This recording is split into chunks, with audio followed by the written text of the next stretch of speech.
Hey guys, welcome back to the video. And यहाँ पे 5 mutual funds आपको बताने वाला हूँ जिसके अंदर आपके सारे गोल्स फाइनेंशियल समा सकते हैं। इन 5 फंड्स के अंदर आप इन्वेस्टमेंट करते हो तो मुझे नहीं लगता इसके अलावा और कहीं इन्वेस्टमेंट करने की ज़रूरत पड़ेगी। तो कम टाइम से लेकर ज़्यादा टाइम की तरफ धीरे धीरे करके हम बढ़ेंगे। तो सबसे पहले बात करते हैं कि अगर एकदम शॉर्ट टर्म के लिए इन्वेस्टमेंट करना हो, 6 महीने, 1 साल या 2 साल भी हो जाए, लेकिन एकदम गारंटेड नहीं है कि 2 साल बाद हम पैसे निकालेंगे या 6 महीने बाद पैसे निकालेंगे। तो ऐसे पैसे को हम उठा के लिक्विड फंड्स के अंदर डाल देंगे। लिक्विड फंड्स नाम से ही पता चल रहा है कि ये हाईली लिक्विड होते हैं, रिटर्न्स कम मिलते हैं लेकिन हाईली लिक्विड होते हैं। अभी डाला, 10 दिन बाद पैसे की जरूरत है, फटाक से पैसा अकाउंट में आ जाएगा। तो ये तो ऐसे पैसे क्यों हो गई जो कि एकदम ही लिक्विड हमको रखना है, एकदम जब डाले तब हमको चाहिए। तो ऐसे पैसे के लिए लिक्विड, कोई सा भी लिक्विड फंड सेलेक्ट करके हम इन्वेस्टमेंट कर सकते हैं। ये हो जाता है हमारा पहला फंड। दूसरा फंड हमारे पास ऐसा है जो कि मिनिमम भी 5 साल तो पैसा को एसआईपी करना ही है या लमसम करके छोड़ना ही है। 5 साल से ज़्यादा वो 6 साल भी हो सकता है, 7 साल भी हो सकता है, 8 साल भी हो सकता है, लेकिन कम से कम 5 साल तो मैं इन्वेस्टेड रहूँगा ही। 5 साल तक पैसा ग्रो होते रहेगा मेरा। तो इस सिनारियो में हमारे पास फ्लेक्सी कैप फंड भी फिट बैठते हैं, लार्ज कैप भी फिट बैठते हैं, large and mid cap fund भी फिट बैठते हैं, और somewhat multi cap type of fund भी इस सिनारियो के लिए ठीक है। इसके अलावा फोकस्ड फंड हो गया, वैल्यू फंड हो गया, इवन कॉन्ट्रा फंड हो गए। जब हम 5 ईयर्स के ऊपर जाते हैं तो ये सारे फंड कैटेगरी हमारे लिए काफ़ी बढ़िया सूटेबल बैठते हैं।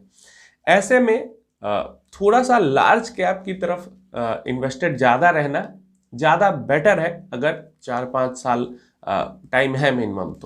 तो इसलिए सबसे ज़्यादा जो एक्सपोजर हमें लार्ज कैप का मिलेगा वो लार्ज कैप के अलावा फ्लेक्सी कैप में मिलेगा। लार्ज कैप क्योंकि हमने देखा है कि अंडर परफॉर्म करते हैं काफ़ी, अपने इंडेक्स को नहीं परफॉर्म कर पा रहे हैं अच्छा पिछले कई सालों से।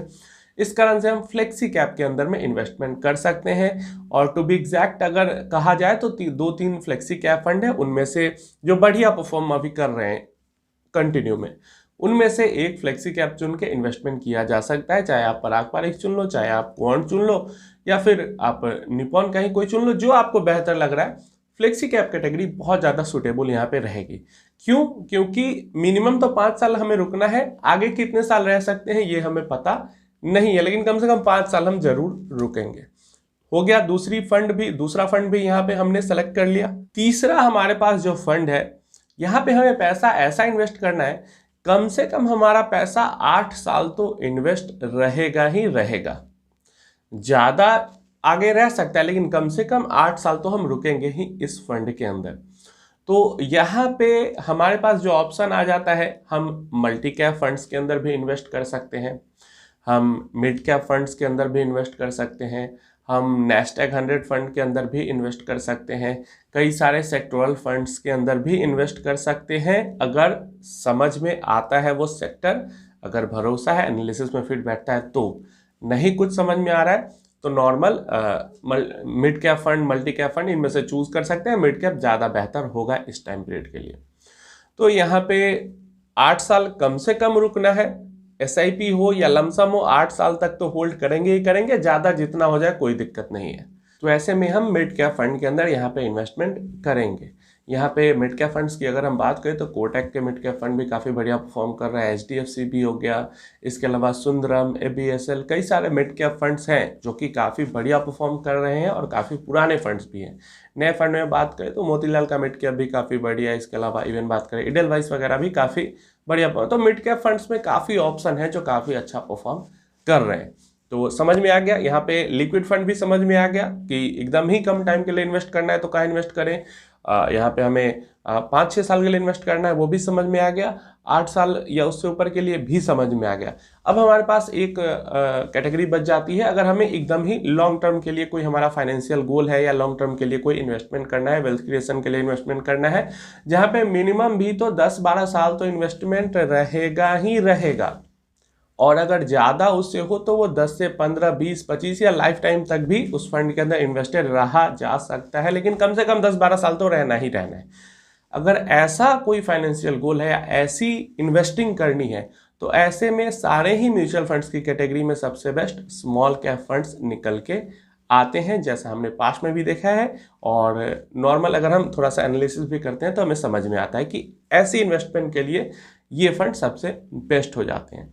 तो ऐसे में यहाँ पे हम इन्वेस्टमेंट करेंगे स्मॉल कैप फंड्स के अंदर, और स्मॉल कैप फंड्स के अंदर हम 2 फंड सेलेक्ट करेंगे। एक फंड के अंदर जितना भी एक्सपोजर हमें स्मॉल कैप के अंदर देना है, जो भी पैसा एकदम लॉन्ग टर्म के लिए डालना है, उसको 2 फंड्स के बीच में डिवाइड करके डाल सकते हैं। चाहे निप्पॉन एसबीआई में डाल दो, या निप्पॉन क्वांट में डाल दो, या फिर क्वांट कोटक में डाल दो।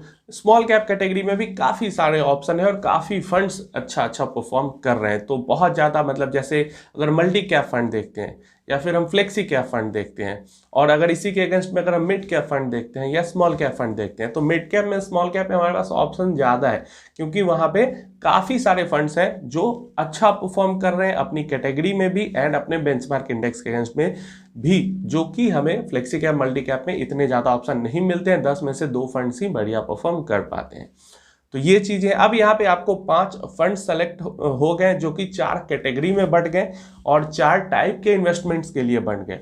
अब कई सारे लोग परसेंटेज भी पूछते हैं कि कितना परसेंट लार्ज में डालें, कितना मिड में, कितना स्मॉल में।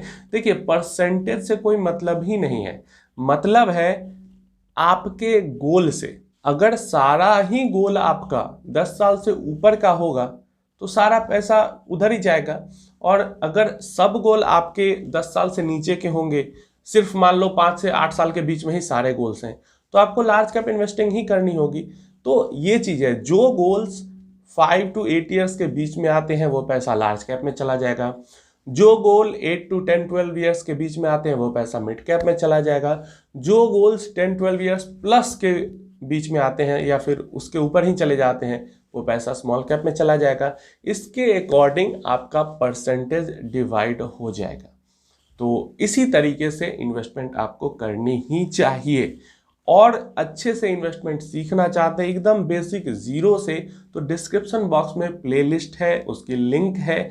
म्यूचुअल फंड की फ्री एकदम फुल कोर्स जीरो से एडवांस तक बाय एपिसोड चल रही है, अभी कंटिन्यू ही हो रही है। तो उसको आप जरूर देखें स्टार्टिंग से, आपको काफ़ी अच्छी नॉलेज मिलेगी और आपको समझ में आएगा। और चैनल को सब्सक्राइब कर दो ताकि वीडियो कोई भी इंफॉर्मेटिव ऐसी आए तो मिस ना करें आप, एंड लाइक जरूर कर देना ताकि हमें भी थोड़ी सी अप्रिसिएशन मिल सके। लाइक करते हो तो मोटिवेशन मिलता है, तो लाइक जरूर कर देना अगर वीडियो थोड़ी सी भी आपको मोटिवेटिंग एंड इंफॉर्मेटिव लगी तो।